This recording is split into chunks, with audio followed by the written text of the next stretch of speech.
Officers with the Department of Homeland Security recently attempted to enter elementary schools in Los Angeles, but were not allowed in. Agents claim to have been conducting a welfare check, not an immigration enforcement action. School administrators say DHS lied about having permission from caregivers to speak to students. The agency told the NewsHour, quote, "Any assertions that officers lied are false." Laura Barone Lopez has our report. Amna, the move by immigration officers at the second largest school district in the country has sparked new fears for families, teachers, and administrators. It comes after President Trump rescinded a long-standing policy designating schools, churches, and hospitals as protected areas from immigration enforcement actions. I'm joined now by the superintendent of the Los Angeles Unified School District, Alberto Carvalho. Superintendent, thank you so much for joining the NewsHour. Starting with these attempts by federal agents to enter two elementary schools last week, they were looking for 5 students in 1st through 6th grade. What can you tell us about what happened, and why were these students and these particular schools targeted? Thank you very much for the opportunity. All I can tell you is that teams of 4 agents showed up at 2 different schools 2 hours apart. We, in fact, believe that these individuals belong to the same team. They, after being asked by the principals to provide some degree of identification, they did present credentials that identify them as agents of the Department of Homeland Security, which they went to great lengths to actually explain to the principals that they were not with ICE. The problem began when, number one, they failed to produce a judicial warrant, which we require for any type of access to staff or students in our schools. And secondly, they blatantly lied because they conveyed to the principals that they had obtained permission from these children's parents to have access to them in school.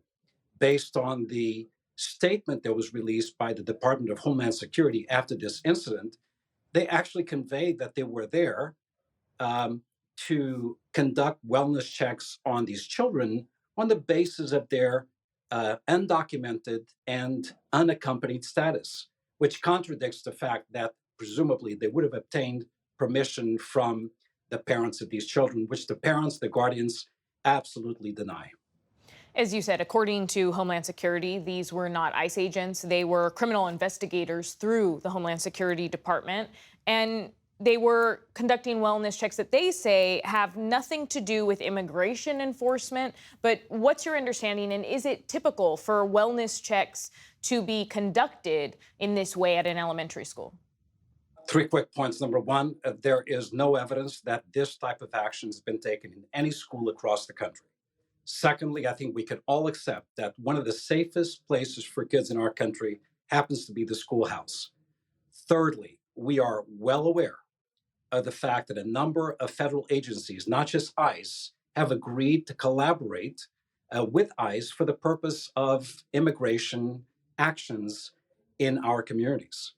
And then it should also be known to these individuals that we follow very specific legal parameters. Number one, the Equal Protection Clause of the Constitution of our nation, which extends as a right free public education to every kid, regardless of immigration status. Secondly, FERPA, which is a federal law that protects the confidentiality and privacy rights of students and their families, meaning we cannot provide any type of information about these children without a judicial warrant. And then the most important one for us as educators, in loco parentis, which means in the absence of a parent, myself as a superintendent, a teacher, a principal, has the responsibility to stand in as that parent in the protection of that child.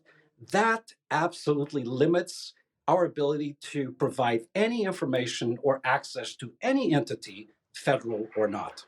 You have tens of thousands of immigrant students, including thousands of undocumented students. What are you hearing from teachers, students, and their parents at this time? From the teachers, righteous indignation. From the parents, fear.